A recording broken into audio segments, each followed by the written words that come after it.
আসসালামু আলাইকুম। আজ আমি তৈরি করছি গরুর মাংসের কালা ভুনা। এখানে আমি 1 কেজি গরুর মাংস নিয়েছি, বড় বড় করে কেটে হাড়সহ নিতে হবে, তাহলে ভালো হবে। কালা ভুনা করতে আমার যা যা লাগছে: 2 চা চামচ রসুন পেস্ট, 1 চামচ আদা পেস্ট,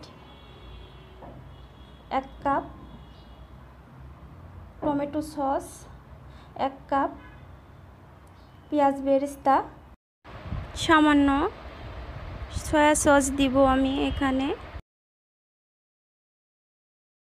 শুকনো মরিচের গুঁড়া 1 চা চামচ, স্বাদ মতো লবণ। আর এইখানে কালা ভুনার যে মশলা রাঁধুনি প্যাকেটের, এখানে 2 প্যাকেট থাকে, তো আমি এখান থেকে বড় প্যাকেটের অর্ধেক নিব, যেহেতু আমার 1 কেজি, 2 কেজি হলে সম্পূর্ণ দিয়ে দিতাম। আর লাগবে এখানে তেল, তো আমি এখানে সয়াবিন তেলই ব্যবহার করছি, মানে সাদা তেল। আপনারা এখানে সরিষার তেল ব্যবহার করতে পারেন। আমি ভালো করে হাত দিয়ে মেখে নিব। আর দিব পরিমাণ মতো পানি।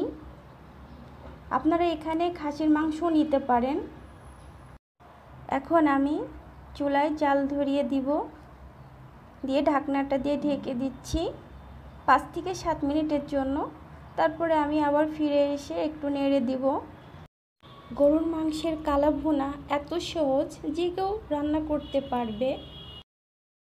ঢাকনাটা উঠিয়ে এখন আমি এর মধ্যে প্যাকেটে যে ছোট মশলা, এটা দিয়ে দিব, দিয়ে আবারও একটু নেড়ে নিচ্ছি।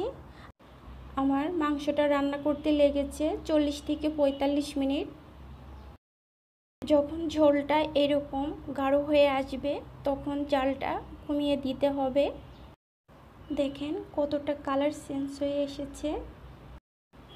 আমি একটি কড়াই নিয়েছি, এর মধ্যে পেঁয়াজ কুচি দিলাম, দিয়ে একটু নেড়ে নিব। আর দিচ্ছি 2 টুকরা এলাচ, 2 টুকরা দারচিনি, আর 4টা শুকনা মরিচ।